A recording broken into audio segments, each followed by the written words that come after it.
के साथ बहुत बड़ा धोखा किया है और महिला आरक्षण बिल जो पिछले 25-30 साल से इस देश की महिलाएं इंतजार कर रही थी कि संसद और विधानसभाओं में आरक्षण मिलेगा, उस सपने पर पानी फेरने का काम नरेंद्र मोदी जी ने किया है।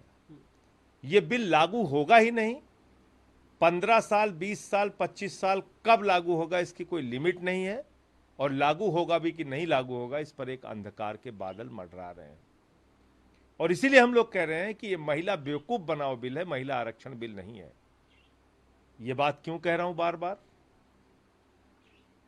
2002 में भारतीय जनता पार्टी की सरकार ने कहा 2026 तक देश की सीमाएं जो हैं वही रहेंगी और किसी भी प्रकार का कोई सेंसस, कोई परसीमन नहीं हो सकता।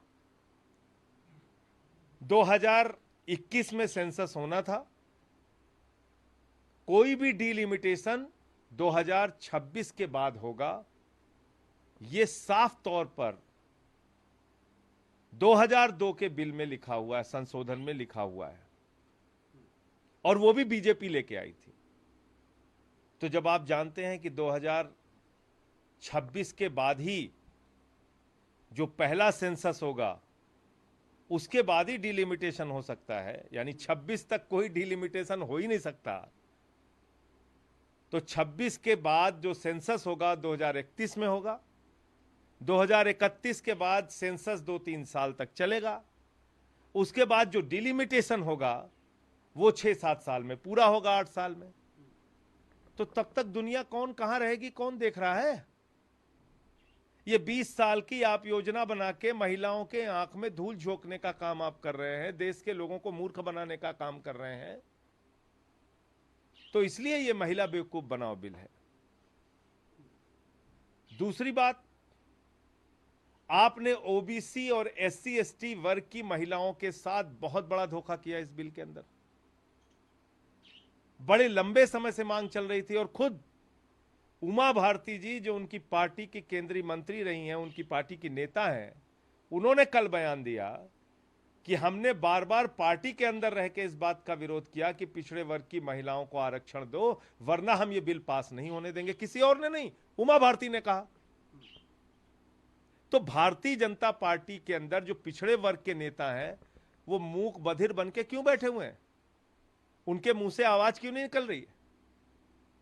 क्या पिछड़े वर्ग की महिलाओं को आरक्षण नहीं मिलना चाहिए? क्या लंबे समय तक जो ये मांग रही है पिछड़े वर्ग समुदाय के लोगों की, क्या उसको पूरा नहीं करना चाहिए था? सरकार को ध्यान नहीं देना चाहिए था? तो ये दूसरा धोखा इन्होंने किया। तीसरा धोखा, एससी एसटी का जो रिजर्वेशन आज है उसी के अंदर आप आरक्षण दे रहे हैं। 33% महिलाओं के आरक्षण में आप आरक्षण अलग से उनको नहीं दे रहे हैं। तो ये एससी एसटी वर्ग के साथ भी धोखा है।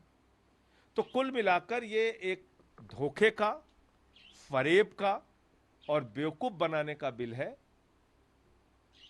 जब 2024 में इनकी विदाई हो जाएगी मोदी जी की, तो जिस रूप में इस देश के करोड़ों लोग, करोड़ों महिलाएं इस बिल को चाहती हैं कि वो जमीन पे लागू हो, वो लागू करने का काम इंडिया गठबंधन करेगा।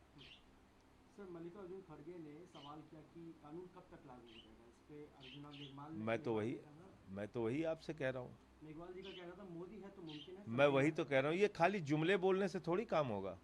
मोदी है तो मुमकिन है 18 करोड़ नौकरी मिल गई। मोदी है तो मुमकिन है 15 अगस्त 2022 तक सबको पक्का मकान मिल गया। मोदी है तो मुमकिन है महंगाई कम हो गई इस देश के अंदर। मोदी है तो मुमकिन है काला धन आ गया, 15 लाख मिल गया हर खाते में। खाली जुमला बोल बोल के आप इस देश के लोगों को मूर्ख बनाएंगे। पूरा देश अडानी को बेचते जा रहे हो और आप बस कोई भी बात करो तो मोदी है तो मुमकिन है, तो ये जुमला तो वो जुमला। अरे जुमले से थोड़ी काम चलेगा। आपने किया क्या है इस देश के लिए? एक वादा बता दो जो जमीन पे आपने पूरा किया। मोदी है तो मुमकिन है फसल का दाम 2 गुना हो गया। तो इसलिए ये बेवकूफ बनाने की जो परंपरा भाजपा की चली आ रही है लंबे समय से, इसको अब लोग पहचान चुके हैं। ये चुनावी चाल है, चुनावी जुमला है, और समय आने पे इस देश की महिलाएं इनको जवाब देंगी और आधी आबादी इनको मिलकर हराएगी बुरी तरह। हमसे जुड़े रहने के लिए हमारे YouTube चैनल को सब्सक्राइब करें और नई वीडियो की नोटिफिकेशन के लिए बेल आइकॉन को दबाएं। अगर आप ये वीडियो Facebook पर देख रहे हैं तो लाइक जरूर करें और ज्यादा से ज्यादा शेयर करें। धन्यवाद।